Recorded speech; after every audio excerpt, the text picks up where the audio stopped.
Queste sono solo alcune tra le torte raccolte oggi in parrocchia a Torreglia. Domani, dopo la messa, saranno vendute per raccogliere soldi che serviranno a ripianare un furto.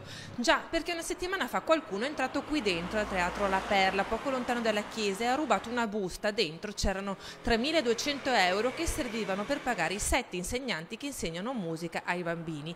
E allora, invece di gridare allo scandalo o di mettersi in strada a fare inutili e pericolose ronde, le pratiche signore che abitano a Torreglia si sono rimboccate le maniche e hanno preparato le torte che andranno in vendita domani. Il ricavato andrà agli insegnanti di musica. La cosa più interessante che mi piace sottolineare è proprio questa risposta che nasce dalla base, solidaristica, dove non si pretende di cambiare il corso della storia, ma di dare una risposta concreta, precisa, puntuale, che porta un contributo ad una situazione che in qualche modo aveva vissuto un momento di tristezza.